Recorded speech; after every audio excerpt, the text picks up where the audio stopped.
बिल्डरशिवाय तुम्ही स्वतःची इमारत पुनर्विकसित करा। गृहनिर्माण सहकारी संस्था जी नोंदणी आहे त्या संस्थेनं आमच्याकडे प्रपोजल करायचं स्वयं पुनर्विकासाच्या कर्जासाठी। त्या प्रकल्पाची फिजिबिलिटी बघून आम्ही त्यांना त्या ठिकाणी कर्ज वितरित करतो। आता आम्ही नंदादीप सोसायटी आपली श्रद्धानंद रोडला पार्ल्याला 360 स्क्वेअर फीटामध्ये राहत होती। किती स्क्वेअर फीटात राहायला गेले? 1400 स्क्वेअर फीट। पार्ल्यासारख्या ठिकाणी श्रद्धानंद रोड चाव्या दिले लोक राहायला गेली। मुख्यमंत्री अचंबित झाले की अरे एवढा सुपर फ्लॅट स्वतःची हाऊसिंग सोसायटीची लोक बांधून घेतात। FSI असेल, TDR असेल, हे सगळ्या ज्या काही भानगडी असतात त्यातनं मिळणारा जो अधिकचा जो नफा असेल, पैसा असेल, तो कसा वाटला जातो? चांगला प्रश्न विचारला। इथे सगळं वाटप आहे ना, तुम्ही तुमचे मालक आहात। तुम्ही काय करायचे तुमचे सभासद आणि सोसायटीची कमिटी ठरवेल। तुमची गृहनिर्माण सोसायटी असेल, तुम्हाला जर वाटलं आमच्या पॅनलमधनं आर्किटेक्ट घ्यायचा तर तुम्ही आर्किटेक्ट घेऊ शकता। पण तुम्हाला वाटलं नाही आम्हाला तुमचं नको, तुम्ही फ्री आहात। याच्यामध्ये 3 वर्षाच्या आत तुम्हाला इमारत उभी करायची, टाइम बाउंड दिलाय। आणि या सगळ्या 15 इमारती ज्या उभ्या राहिल्या त्या 2.5-3 वर्षात राहिल्या। मुख्यमंत्र्यांनी चारकोपचं जे भाषण होतं ते मेसेजिंग होतं सरकारी यंत्रणांना की स्वयं पुनर्विकासाच्या बाबतीत कोणी हलगर्जीपणा केला तर मी सहन करणार नाही। नमस्कार, मी मंदार फणसे। आपण पाहताय न्यूज 18 लोकमत आणि न्यूज 18 लोकमतच्या एका विशेष कार्यक्रमामध्ये तुमचं स्वागत। आपल्यासोबत आहेत भाजपचे वरिष्ठ नेते आणि ओळखीचा चेहरा आहे आपल्यासोबत प्रवीण दरेकर। तुमचं स्वागत आहे स्टुडिओमध्ये। आणि प्रवीण दरेकर आपल्याला माहिती आहे की गेले अनेक वर्ष सहकार क्षेत्रामध्ये काम करत आहेत। मुंबई मध्यवर्ती जिल्हा बँक आहे त्याचे अध्यक्ष आहेत। आणि हे सगळं सुरू असताना एक अत्यंत महत्त्वाचा विषय खरं तर त्यांच्याबरोबर आपल्याला बोलायचा आहे आणि तो विषय अर्थातच आहे तो म्हणजे इमारत स्वयं पुनर्विकास। आणि हा स्वयं पुनर्विकास नेमका कशाचा असणार आहे, काय असणार आहे हे तुमच्याकडनं आम्हाला समजून घ्यायचं आहे। त्याचं कारण हेच आहे की गेले या संपूर्ण मुंबईमध्ये आणि मुंबईच्या बाहेरसुद्धा जो काही MMRDA रिजन आहे या सगळ्या ठिकाणी सगळ्यात महत्त्वाचा आत्ताचा जर प्रश्न असेल तो घरांचा आहे। अनेक जुन्या इमारती आहेत, 5 मजली 7 मजली इमारती आहेत किंवा जिथे जिथे लोक कोऑपरेटिव्ह सोसायटीजमध्ये राहत आहेत या सगळ्या इमारती जुन्या झालेल्या आहेत आणि तिथे आता एक एक बिल्डर मोठमोठ्या बिल्डिंग्स उभ्या करत आहेत। पण हे सगळं करत असताना बऱ्याचदा सामान्य माणूस या सगळ्या विकासापासून वंचित राहतो, बाजूला राहतो आणि कुठेतरी नाडलासुद्धा जातो बिल्डरांकडनं। असं सगळं असताना तुम्ही काहीतरी एक नवीन योजना घेऊन आलेली आहे, त्याचं नाव आहे स्वयं पुनर्विकास। नेमकं काय आहे? नाही, एक लक्षात ठेवा, याच्यामध्ये काही फार मोठं कुठलं टेक्नॉलॉजी आहे अशातला भाग नाही। बिल्डर इमारत बांधतो आणि बिल्डर बांधून जो नफा कमावतो तो बिल्डरशिवाय तुम्ही स्वतःची इमारत पुनर्विकसित करा। कारण शेवटी बिल्डर कॉन्ट्रॅक्टर नेमतो, आर्किटेक्ट नेमतो आणि यंत्रणा लावून त्या ठिकाणी विकास करून घेतो। आणि आपला सर्वसामान्य माणूस कसा असतो की बाबा हे कोण त्या परमिशनच्या झंझट करणार, कोण पैसे उभे करणार, त्यापेक्षा मिळेल त्यात समाधान मानतो। आणि मग मी विचार केला की जर बिल्डर नफा कमवत असेल, सभासदांना जर कमी जागा देऊन बिल्डर अवाजवी कमवत असेल तर आपण मग तोच फायदा सभासदांनी जर स्वयं पुनर्विकास केला तर त्यांना मिळू शकत असेल तर आपण त्याच्यात काहीतरी केलं पाहिजे। आणि मग मी गृहनिर्माण सहकारी संस्था जी नोंदणी आहे त्या संस्थेनं आमच्याकडे प्रपोजल करायचं स्वयं पुनर्विकासाच्या कर्जासाठी। ॲट द सेम टाईम तुम्ही स्वयं पुनर्विकासांच्या परवानग्यांसाठी संबंधित अथॉरिटीकडे करायचं, म्हाडा असेल किंवा ज्या जमिनीचा मालक असेल त्याच्याकडे। आणि मग त्या प्रकल्पाची फिजिबिलिटी बघून आम्ही त्यांना त्या ठिकाणी कर्ज वितरित करतो। आणि कर्ज वितरित केल्यानंतर त्या सोसायटीच्या सभासदांच्या किंवा कमिटीच्या देखरेखीखाली तो स्वयं पुनर्विकास किती इमारत बांधली जाते। आता याच्यामध्ये अनेक अडचणी पूर्वी असायच्यात। याच्यामध्ये परमिशनचं जंजाल होतं की परमिशनला बिल्डर त्या ठिकाणी स्वतः मॅनेज करून त्या परमिशन्स मिळवायचा, अनेक अडचणी होत्या।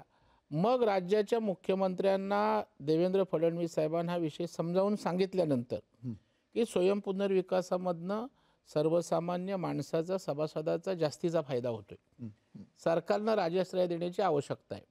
आणि मला सांगायला आपल्याला अतिशय अभिमान किंवा आनंद वाटेल की देवेंद्रजींकडे गोरेगावला जी आमची एक हाऊसिंगची परिषद झाली, ज्याच्यामध्ये साधारणतः 12 ते 15,000 सोसायट्यांचे चेअरमन सेक्रेटरी उपस्थित होते.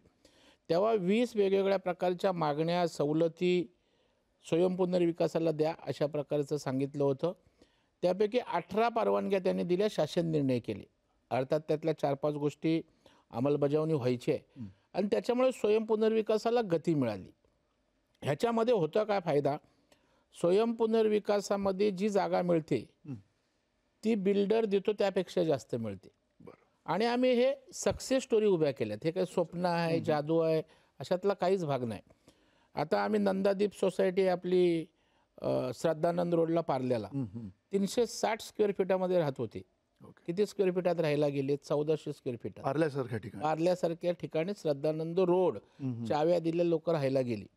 मागच्याच काही दिवसापूर्वी राज्याचे मुख्यमंत्री देवेंद्र फडणवीस साहेब चारकोपला आले होते. चारकोपला तिथे श्वेतांबरा कोऑपरेटिव्ह हाऊसिंग सोसायटीच्या चाव्या स्वतः मुख्यमंत्र्यांनी दिल्या. त्या इमारतीचं उद्घाटन केलं, फ्लॅट बघितला. मुख्यमंत्री अचंबित झाले की अरे एवढा सुपर फ्लॅट स्वतःची हाऊसिंग सोसायटीची लोक बांधून घेतात, त्यांना सुद्धा 400ची जागा होती, 1100 स्क्वेअर फीटात गेली. याचा अर्थ जागेचा मालक सभासद, सोसायटी, फायदा कोण कमवणार? बिल्डर.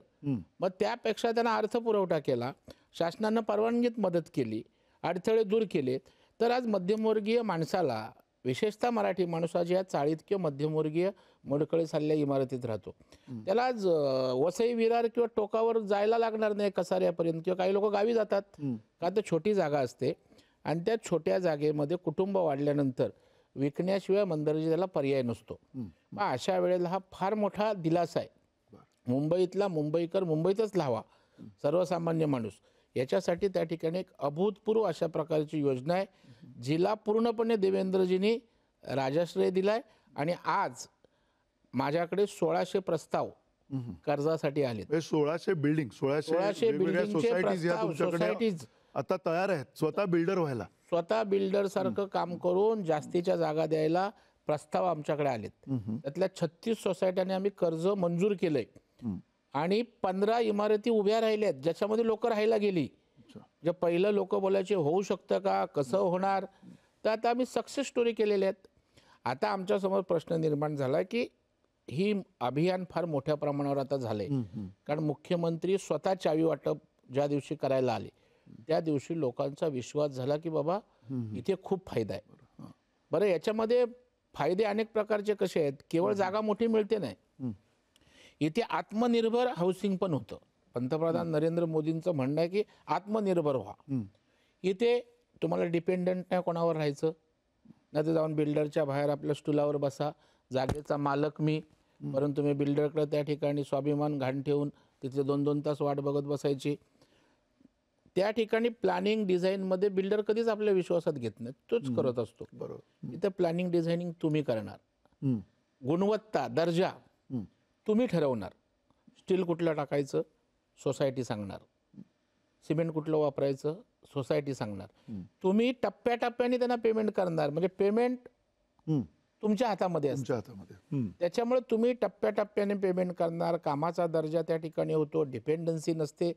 अशा अर्थानं या ठिकाणी खऱ्या अर्थानं एक आमूलाग्र बदल या हाऊसिंग सेक्टरमध्ये या स्वयंपुनर्विकास अभियानाच्या माध्यमातून होताना दिसतोय. आणि मला वाटतं राज्याच्या मुख्यमंत्र्यांना तर एवढी ही योजना आवडली की त्यांनी वाटेल ते सहकार्य यासाठी करतायत. आता त्यांनी चारकोपचा कार्यक्रमामध्ये जाहीर केलं की प्रीमियमवर इंटरेस्ट आकारायचे. ते किती संवेदनशील मुख्यमंत्री आहेत बघा. ते म्हणाले सोसायटीने लोन घेतलं, लोनवर इंटरेस्ट, परत प्रीमियमवर जर म्हाडाच्या प्रीमियमवर आम्ही इंटरेस्ट आकारलं, 2-2 इंटरेस्ट कुठून परवडणार? सर्वसामान्य माणूस जर सोसायटीत राहतो तर तो कुठून देणार? सीएमने घोषणा केली 3 वर्षापर्यंत या ठिकाणी प्रीमियमवरचा इंटरेस्टच आम्ही घेणार. अशा अनेक सवलती दिल्यात. त्याच्यामुळे आता लोक स्वयंपुनर्विकासाकडे मोठ्या प्रमाणावर त्या ठिकाणी येत आहेत. परंतु साधारणतः मला तुम्हाला हा प्रश्न विचारायचा आहे की हा जो स्वयंपुनर्विकास आहे आणि मुंबईत इतक्या सगळ्या इमारती आहेत, इतकी सगळी माणसं राहतात, त्यांना कुठेतरी मोठ्या टॉवरमध्ये जायचं आहे, कुठेतरी मोठ्या घरात जायचं आहे. तुम्ही म्हटलात की 380 स्क्वेअर फीटाची माणसं 1400 स्क्वेअर फुटामध्ये पार्ल्यासारख्या ठिकाणी गेली, म्हणजे तेवढे पैसे पण त्यांना मिळाले, तेवढी त्यांची व्हॅल्यू सुद्धा वाढली. अर्थात त्यांचं त्या अर्थाने कोट्याधीश झाले ते. मग असं जर असेल तर मग ह्या सगळ्याचं भांडवल आणि भांडवली पुरवठा हा फक्त तुमच्या बँकेकडनं होणार आहे, येणाऱ्या काळात कसा होणार आहे, त्याची तयारी काय असणार आहे? अत्यंत महत्त्वाचा आणि कळीचा मुद्दा आपण या ठिकाणी उपस्थित केलात. खरं म्हणजे ही योजना ज्या वेळेला मी सुरू केली त्यावेळेला एवढा अभूतपूर्व प्रतिसाद मिळेल असं मला वाटलं नव्हतं. परंतु माझा स्वभाव नाविन्यपूर्ण करणं, धाडसानं करणं असल्यामुळे आपण या योजनेला गेलो. आता मी काही सोसायट्यांना पैसे देईन. मग मी मुख्यमंत्र्यांकडे साहेब ह्याला आता तुम्ही तर चाव्या वाटल्यापासून बोललो 1600 आणखी 1000 प्रस्ताव आलेत, तर पैसे जास्त लागणार आहेत. मुख्यमंत्री म्हणाले तू घाबरू नको. त्यांनी राज्य सहकारी बँकेला सांगितलं, राज्य सहकारी बँक 1,500 कोटी रुपये देते. त्याच्यानंतर पुण्यात परवा अशाच प्रकारची स्वयं पुनर्विकासाची परिषद गणेश क्रीडा केंद्रात झाली. म्हणजे हे वारा आता मुंबईत नाही, ठाण्यात गेलंय, पुण्यात गेलंय, नाशकात गेले, महाराष्ट्राच्या सगळ्या सिटीमध्ये गेले, कारण लोकांना फायदा दिसतोय. मग त्यावेळेला केंद्रीय राज्यमंत्री सहकाराचे मुरली मोहोळ होते. त्यांना त्या ठिकाणी सांगितलं की अमित भाईंशी माझं पत्र द्या, माझी वेळ मागितले आणि NCDCच्या माध्यमातून आपण काही 1000 कोटी रुपये या सेल्फ डेव्हलपमेंटला या ठिकाणी देऊया. आता जेव्हा गोरेगावला अमित भाई शाह आले होते तेव्हा मी त्यांना भेटलो आणि त्याने स्वयं पुनर्विकासाची स्कीम अगदी 12-15 मिनिटं समजावून सांगितली. त्यांनाही आवडली आणि त्यांनी 1000 कोटी रुपये आम्हाला NCDCने मंजूर केलेले आहेत. त्यात अडचण फक्त अशी होती की त्यांनी सिटी वगळून लिहिलंय. अच्छा. मग मी अमित भाईंना सांगितलं, अमित भाई या स्कीम तर सिटीतच होतात, जे पाय बांधून त्या ठिकाणी पळा म्हणायचं तर कसं होणार. ते बोले अरे ठीक है, इसमें अपन दुरुस्ती करेंगे, तुम दिल्ली में आ जाइए, आपण कोऑपरेट करेंगे. तर मला वाटतं पैशाची अडचण येणार नाही, त्यांचे NCDCचे पैसे मिळतील. आणि राज्याच्या मुख्यमंत्र्यांनी ठरवलंय की मी तर मागणी केली या अधिवेशनात की सेल्फ डेव्हलपमेंट फायनान्स कॉर्पोरेशन करा. पूर्वी Maharashtra state housing finance corporation होतं, जे घरांना पैसे द्यायचे आणि तुमचे शासनाचेही पैसे नको, तुम्ही बॉन्डच्या माध्यमातून, शेअरच्या माध्यमातून, अर्बन कोऑपरेटिव्ह बँका, जिल्हा बँका, राज्य बँका ह्याच्याकडून जरी तुम्ही फंड मागितलात तरी त्या कॉर्पोरेशनमध्ये काही 1000 कोटी रुपये या ठिकाणी कोऑपरेटिव्ह सेक्टरमधली लोक टाकतील आणि सर्वसामान्य मध्यमवर्गीय माणसांच्या या वाढत्या स्वयं पुनर्विकासाला जे पैसे लागतील ते मंदर्जाने उपलब्ध करू शकतो. ही सगळी माहिती आता बरेचसे मध्यमवर्गीय माणसं असतात, त्यांना माहिती नसतं की म्हणजे हे याचं प्लॅनिंग कसं करायचं, इंजिनिअरिंगचं त्याच्यातले जे काही क्लिष्टता असते ती कशी संपवायची, हे सगळं तुम्ही बँकेमार्फत ज्याला हा सगळा निधी उपलब्ध करून देता त्यावेळेला तुम्ही हा सगळं हँडहोल्डिंग करता, ह्या पद्धतीचं मार्गदर्शन त्यांना करता. याच्यामध्ये आपण बघाल मंदारजी, मुंबईमध्ये साधारण 1,500च्या आसपास छोट्या बैठका आमच्या टीमने केल्या, ज्याच्यामध्ये आर्किटेक्ट मोरे आहेत, आमचे उदय दळवी अधिकारी आहेत. ते जाऊन सोसायटीच्या सुट्टीच्या दिवशी बैठका घेतात त्यांच्या सोसायटीत जाऊन. स्वयं पुनर्विकास काय, प्रपोजल कसं बनावं, फिजिबिलिटी कशी होते, या सगळ्या गोष्टींची माहिती देतात. अनेक मोठ्या 2-3 परिषदा घेतल्या, गोरेगावला, अभिद्यनगरला आणि परवा चारकोपचा कार्यक्रम सुद्धा आम्ही मोठ्या प्रमाणावर केला. आणि त्याच्यामुळे लोकांच्या जनजागृती झाली, आता लोकांना कळलंय. परंतु याच्यामध्ये आमच्या बँकेमध्ये पण आम्ही मार्गदर्शन कक्ष आहे, तिथे गेलं तर आमच्या या सेल्फ डेव्हलपमेंटसाठी परिपूर्ण मार्गदर्शन होतं. आमच्या टीमला बोलवलं की त्या सोसायटीत जातात. आता परवा गिरगावात परिषद लावली होती, 400-500-700 लोक जमली होती, म्हणजे गिरगावसारख्या ठिकाणी. पण त्यांची अडचण काय की तिथे पागडीच्या इमारती आहेत, सेस प्रॉपर्टी आहेत, बेनामी प्रॉपर्टी आहेत, त्याच्यामुळे रिपेअर बोर्डाच्या इमारती आहेत. तर ह्या सगळ्यांना सुद्धा ह्या स्वयं पुनर्विकासात आणायचं आहे. आणि म्हणून मी राज्याच्या मुख्यमंत्र्यांकडे बैठक मागितली, ते बैठक देणार आहेत. आणि त्याने मी तिथूनच फोन केला होता मी मुख्यमंत्र्यांना, असं आहे ना, बोले आपण सगळ्यांना या विषयात आणू. आणि मुख्यमंत्री तर आमच्या 4 पावलं पुढे असतात. क्लस्टर डेव्हलपमेंट स्वयं पुनर्विकासात ना करा. जेव्हा चारकोपला ते कार्यक्रमाला आले होते त्या योगेश सागर, मी त्यांच्यासोबत कार्यक्रमाकडे निघालो होतो, त्यावेळेला बोले अरे सगळ्या चाळी जर उद्या अशा उभ्या राहिल्या तर उभी झोपडपट्टी नाही ना उभी राहणार. तर तुम्ही ह्याच्यामध्ये असं करा, तुम्ही 5-6 इमारती एकत्रित येऊन तुम्ही क्लस्टर सेल्फ डेव्हलपमेंट करा, जेणेकरून एक छोटं गार्डन, बरोबर, छोटा त्या ठिकाणचं मैदान, अशा प्रकारे त्यांना सुविधा देता येतील. आणि बोलले त्यासाठी मी तुमच्या पाठीशी आहे. म्हणजे केवळ सेल्फ डेव्हलपमेंट एका इमारतीचं नाही, पुढे जाऊन तुम्ही छोटे छोटे शक्य आहे. कारण एका इमारतीमध्ये ज्यावेळेला एकत्र यायचं असतं तेव्हा भांडण असतात, त्या अर्थाने मग तिथे सहकार येतो, तो सहकार पण बऱ्याचदा याच्यामध्ये कसं असतं, उलट हे पारदर्शिता इथे असते. बिल्डरमध्ये तुमच्याकडे पारदर्शिता नसते. कोणतरी एक पुढारी असतो, तो जाऊन आपला बिल्डर्सची साठे लोटे करून सगळ्या सोसायटीला की सभासदांना वेठीच धरत असो. इथं खुलं किताब आहे. हां. आणि इथे जर बिल्डर तुम्हाला 400चे 600 750 देणार आहे आणि एखादा तुम्हाला 1000-1100 देणार असेल तर स्वार्थ कोणाचा आहे? आणि ज्या वेळेला सगळ्या सभासदांचं भलं आहे त्यावेळेला कोण विरोध करणार? आणि जर विरोध एखाद्याने केला तर त्याचं काहीतरी वेस्टेड इंटरेस्ट असं होतं आणि तो एक्सपोज होतो. त्याच्यामुळे या माध्यमातून उलट पारदर्शिता येते आणि 100% लोक याच्यामध्ये सहभागी होतात. केवळ 51% नाही, 100% लोक सहभागी होतात. आणि काही शेवटी ओढीदा माझे काळे वगैरे असतात, 2-5 लोक असतात, परंतु नंतर तेही जॉईन त्या ठिकाणी होतात. पण काय अनुभव होता म्हणजे आतापर्यंत ज्यावेळेला साधारणतः अगदी ज्यांचा काही अनुभवच नाही, या क्षेत्रातला अनुभव नाही, बिल्डर होण्याचा अनुभव नाही, नेमकं स्क्वेअर फीट कशाची खातात, बिल्डिंग मटेरियल सुरुवात आहे. म्हणजे मला करायचं एवढं मला कळलं की बाबा हाऊसिंग सोसायटी आपली सभासद आहे, तिला पैसे आपण देऊ शकतो आणि ती कॉन्ट्रॅक्टर म्हणून बांधू शकते. आणि मग मी पण यातला काय तज्ज्ञ नव्हतो, तर मी 8 वर्ष याच्यात रांगतोय. आणि जशा जशा अडचणी येत गेल्या तसतशा मी सुधारणा करत गेलो. सर्वप्रथम अडचण काय यायची? परमिशन्स. 1 विंडो खिडकी देवेंद्रजींनी करून दिली, ती अडचण सुटली. प्रीमियममध्ये त्या ठिकाणी पहिले एकदम प्रीमियम भरायचे, तर सोसायटी एकदम प्रीमियमला पैसे आणणार कुठनं? टप्पे दिले, सवलती दिल्या, अनेक सवलती दिल्या, बरोबर. त्याच्यामुळे कम्फर्ट झोनमध्ये सोसायटी गेली. पैशाच्या बाबतीत अडचण अशी यायची की समजा आम्ही तुमच्या सोसायटीला 25 कोटी रुपये कर्ज दिलं डेव्हलपमेंटला, तर तो जो कमिटी मेंबर असायचा, पहिली कमिटी लायबिलिटी कमिटीवर आम्ही ठरवायचो. ती लोक आमच्याकडे आली, बोलले साहेब ठीक आहे लोकांचं भलं होतंय, पण मी 15-20 हजार पगारावर काम करतो, तुमच्या 25 कोटीची माझ्या डोक्यावर लायबिलिटी म्हणजे मग जगूच शकत नाही. बरोबर. आम्ही धाडसी निर्णय घेतला, कुणावरही लायबिलिटी ठेवली नाही. अच्छा. एकाही मेंबरवर लायबिलिटी नाही. जो सेलेबल FSI असतो तो आमच्याकडे मॉर्गेज असतो, जमीन आमच्याकडे मॉर्गेज असते. आणि ते एक मेकॅनिझम आहे.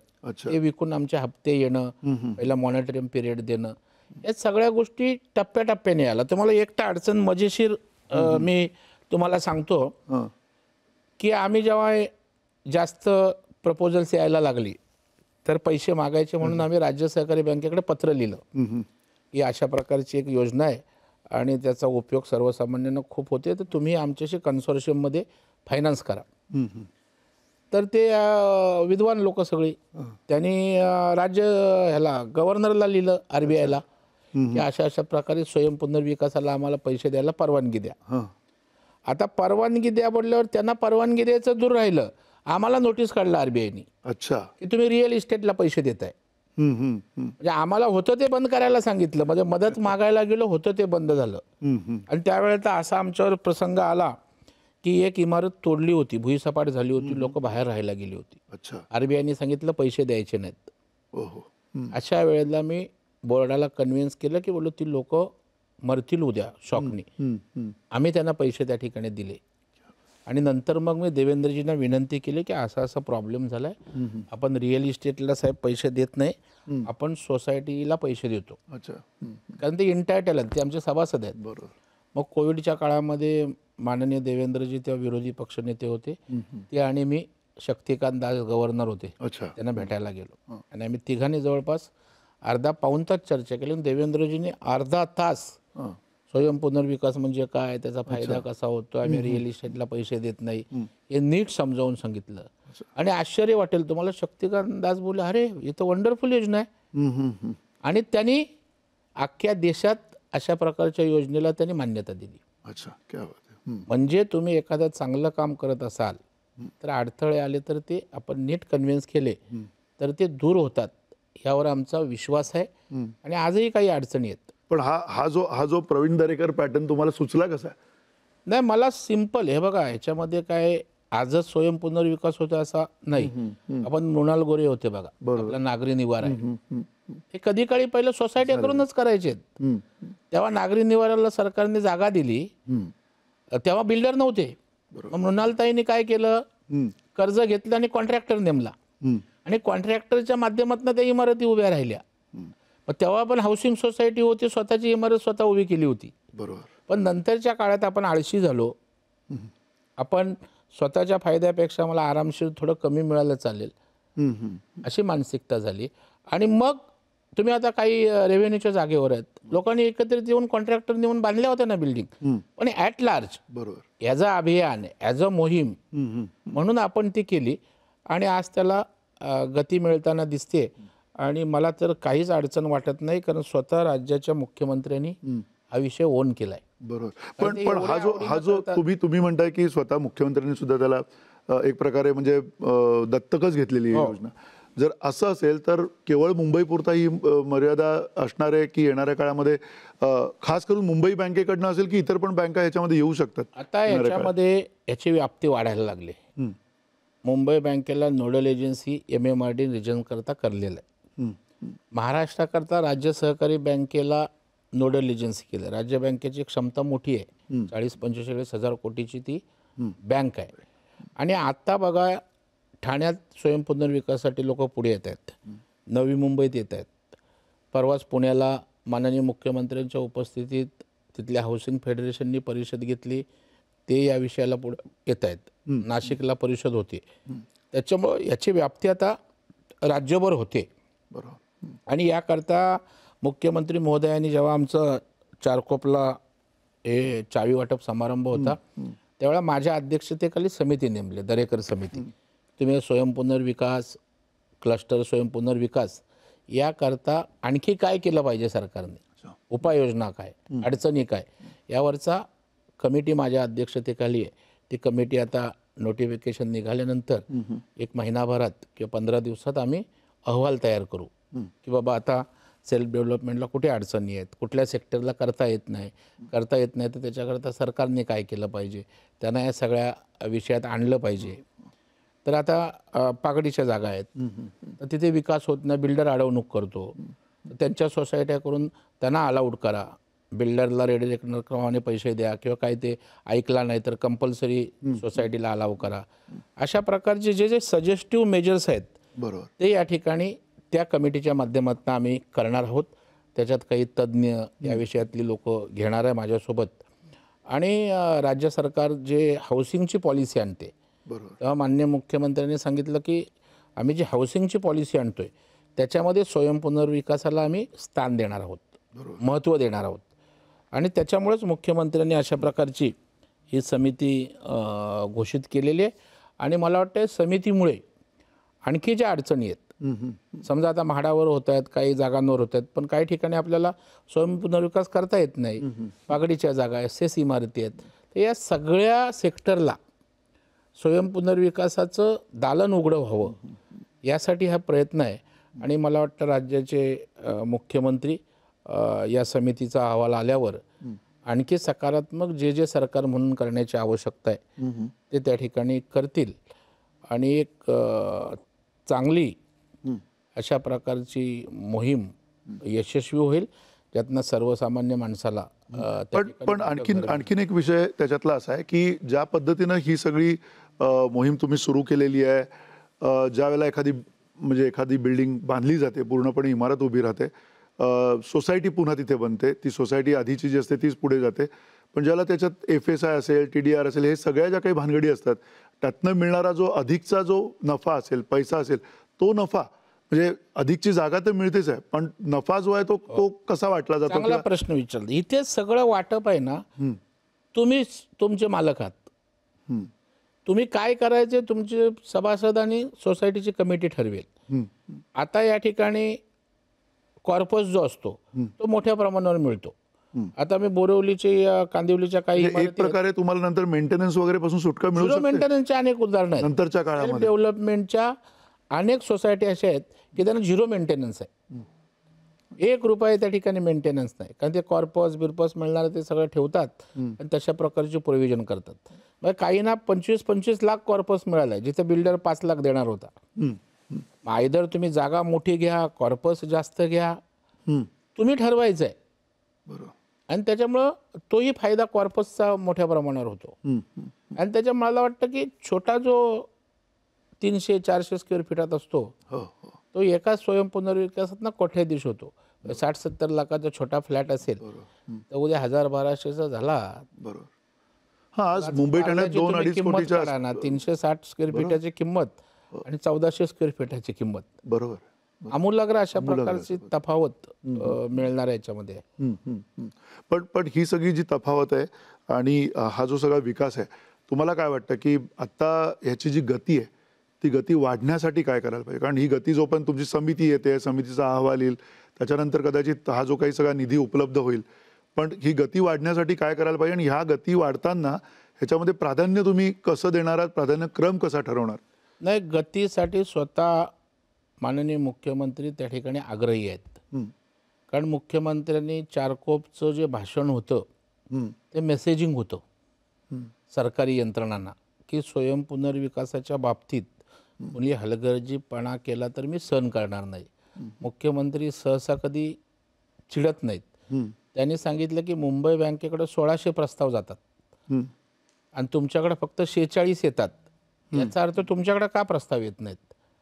ते जर कर्जासाठी जातात याचा अर्थ ते इंटायटल आहेत स्वयंपुनर्विकासाला. बरोबर. तर तुम्हाला गती वाढवावी लागेल आणि तुम्हाला ज्या अडचणी येतील त्या मी सोडवणार आहे आणि टाईम बाउंड करा. आणि जो अधिकारी हलगर्जीपणा करेल त्याला घरी जावं लागेल. अगदी भाषणात बोलले. आणि जशा जशा अडचणीला त्या स्वतः मुख्यमंत्र्यांनी फोन केलेले आहेत. म्हणजे म्हाडाच्या लीज रिन्युअलला काही अधिकाऱ्यांनी अडचण केली होती, काही त्यांच्या चुकीच्या अपेक्षा होत्या. मुख्यमंत्र्यांनी सभागृहामध्ये त्या अधिकाऱ्याला सस्पेंड केलं. त्याच्यामुळे सगळ्यांना हे माहीत आहे की राज्याचे मुख्यमंत्री या विषयाच्या मागे ताकदीनं आहेत. त्याच्यामुळे मला वाटतं, आणि शेवटी ती पण माणसंच आहेत अधिकारीना. त्यांना वाटतं जेव्हा सर्वसामान्य माणसाला मोठं घर मिळतंय आपल्या हातून पुण्याचं काम व्हावं ना. असे काय सगळेच अधिकारी असे नसतात, चांगले अधिकारी आहेत ना मोठ्या प्रमाणावर. त्याच्यामुळे त्यांचंही सहकार्य त्या ठिकाणी होतंय आणि आता काम स्पीडअप त्या ठिकाणी होतंय. आणखी अडचणी काय आहेत ते मुख्यमंत्री त्या ठिकाणी डीम कन्व्हेन्सच्या बाबतीत मुख्यमंत्र्यांनी सांगितलं की पहिलं डीम कन्व्हेन्सला टाइम बाउंड होता तरी होत नव्हतं. रेव्हेन्यूला गेला तर ते लटकवून ठेवायचे, त्याचा पूर्वीचा वारसदार आणा, त्याच्या पूर्वीचा, ते टाइम बाउंड दिलं. एवढ्या दिवसात तुमचं उत्तर नाही आलं तर डीम टू बी कन्व्हेन्स. त्याच्यामुळे ज्या ज्या अडचणी आहेत त्या मुख्यमंत्र्यांसमोर आम्ही मांडायच्यात आणि त्यांनी हो बोलायचं. या लेवलला त्यांचा कॉन्फिडन्स या विषयावर वाढला आहे. कारण त्यांना दिसतंय की सर्वसामान्य माणसाच्या चेहऱ्यावरचा आनंद, ज्या वेळेला ते कांदिवली चारकोपला श्वेतांबराचा फ्लॅट पाहत होते त्यावेळेला त्यांच्या चेहऱ्यावरचे भाव मी बघितले आणि नंतर जे भाषण झालं त्याच्यात ते प्रतिबिंबित होत होतं. अच्छा, पण काय इथून पुढचं टार्गेट काय असणार तुमचं? म्हणजे किती इमारती व्हायला पाहिजेत? एका इमारतीला साधारणतः आता बघा अनुभव घेतलाय तुम्ही आता आणि सगळ्यात एक महत्वाची गोष्ट की बिल्डर अनिश्चित काळासाठी त्या ठिकाणी किती वर्षात होईल माहित नाही. इथे स्वयंपुनर्विकासला 3 वर्षाचं, पण याला रेरा वगैरे हे सगळे नियम लागू सगळे पण, आणि ते तिथे अडचणच येत नाही ना काय. याच्यामध्ये 3 वर्षाच्या आत तुम्हाला इमारत उभी करायची आहे, टाइम बाउंड दिलंय. आणि या सगळ्या 15 इमारती ज्या उभ्या राहिल्या त्या 2.5-3 वर्षात राहिल्यात. अच्छा. त्याच्यामुळं जे 10 वर्ष लागलेत, 20 वर्ष लागलेत, भाडी बंद होत आहेत, असं काही नाही. 2.5 ते 3 वर्षात त्या 15 इमारती उभ्या राहिल्यात आणि त्याच्यामुळे अशाच गतीनं या ठिकाणी आणखी इमारती उभ्या राहतील. एक यातला आणखीन प्रश्न विचारायचा आहे तो म्हणजे पुन्हा हाच आहे की तांत्रिकदृष्ट्या जे मगाशी विचारलं होतं की तुम्ही म्हणजे वास्तुविशारद असेल, इंजिनियर असेल, ही सगळी जी तांत्रिक त्यातली ज्या अडचणी अनेक कदाचित लोक एकत्र येऊ शकतील, कदाचित तुमच्यापर्यंत येतील, पण नंतरचा जो सगळा तांत्रिक प्रवास आहे, लेबर कॉन्ट्रॅक्ट पासूनच्या सगळ्या गोष्टी, याच्यामध्ये आम्ही कोणावरही कंपल्शन करत नाही.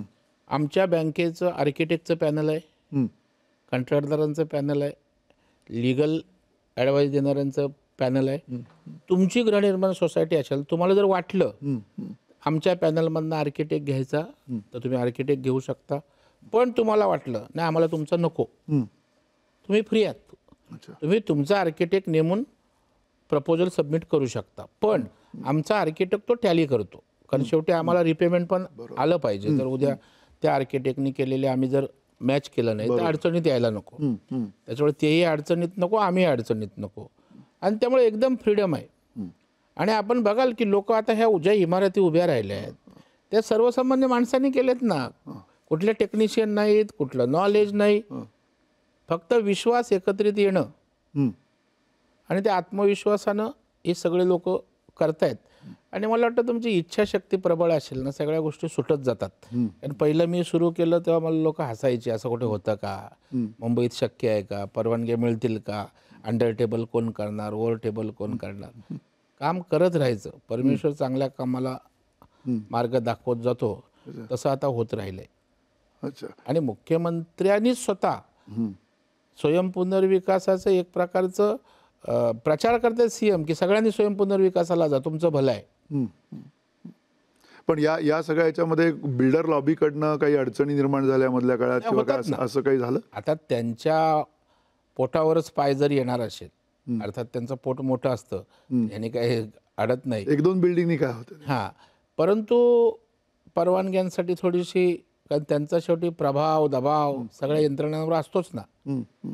परंतु मुख्यमंत्र्यांचा हात असल्यामुळे ते प्रभाव दबाव काय चालत नाही. काही ठिकाणी खोड्या घालण्याचा प्रयत्न करतात. काही सोसायट्या सेल्फ डेव्हलपमेंटला आल्या तर त्यातले काही लोक फोडून त्यांना प्रलोभनं देऊन करतात.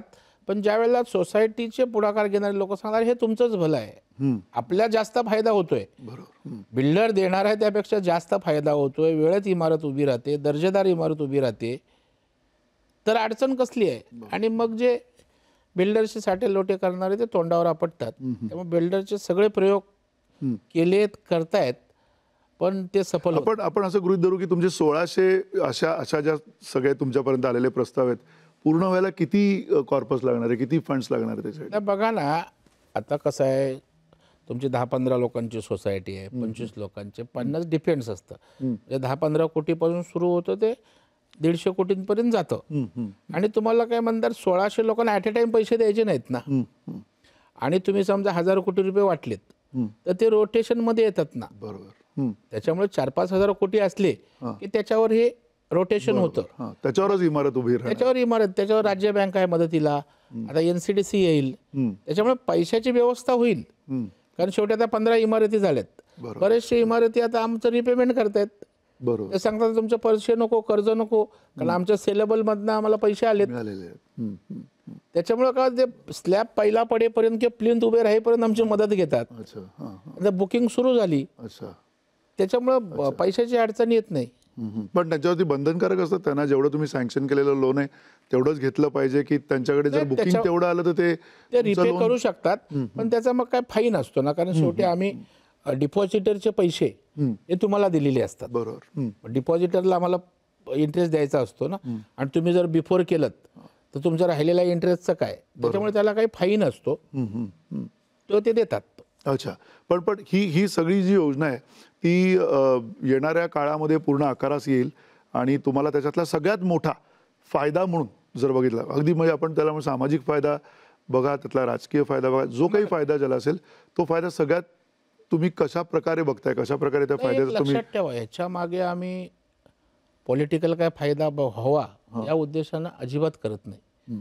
कारण आता आम्ही ज्या सोसायटीमध्ये जातो, कुठे उभाटाचा प्रभाव आहे, कुठे काँग्रेसचा प्रभाव आहे, सोसायटीचे चीफ प्रमोटर, अध्यक्ष, म्हणून आम्ही त्यांना कर्ज टाळत नाही किंवा योजनेत सहभागी करून घेत नाही. पण फायदा 100% होतो. कारण ज्या वेळेला आता एखाद्या 15 इमारती आहेत, त्या 15 इमारतींचं जर आम्ही पैसे दिलेत, जर आमचं महायुतीचं सरकारचं मुख्यमंत्र्यांच्या पाठबळातनं इमारत उभी राहिली, तर स्वाभाविक त्यामध्ये राहणारे काय 200-400 लोक आहेत फ्लॅटचे, त्यांना आमच्याविषयी एक सहानुभूती, जिव्हाळा तर वाटणार ना, आणि त्याचा सामाजिक राजकीय फायदा होतोच.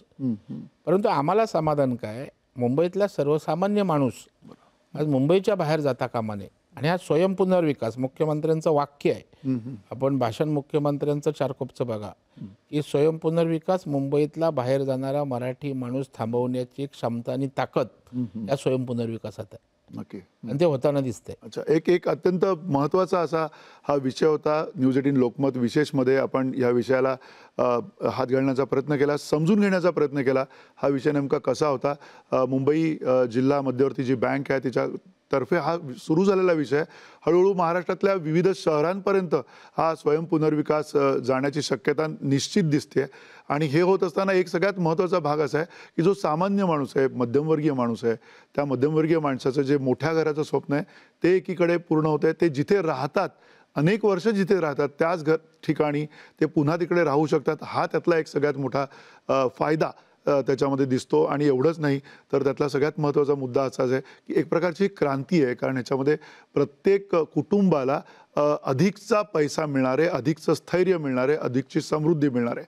त्यामुळे स्वयं पुनर्विकास हा जो एक नवा पॅटर्न सुरू झालेला आहे, त्या पॅटर्नकडे सगळ्या मराठी बांधवांनी, सगळ्या महाराष्ट्रातल्या विविध छोट्या बिल्डिंगमध्ये राहणाऱ्या, जुन्या बिल्डिंगमध्ये राहणाऱ्या एकूण सगळ्या सभासदांनी आणि कोऑपरेटिव्ह सोसायटीजनी अत्यंत लक्ष देण्याची गरज आहे. नुसतं लक्ष देण्याची गरज नाही आहे, तर कुठेतरी एकत्र येऊन, कुठेतरी भांडणं झगडे न करता एकत्र येऊन त्यातनं, त्या सहकारातनं कुठेतरी समृद्धी कडे जाण्याचा हा मार्ग जो आहे तो अनुसरायला काहीच हरकत नाही आहे, यात काही शंका नाही आहे. नमस्कार.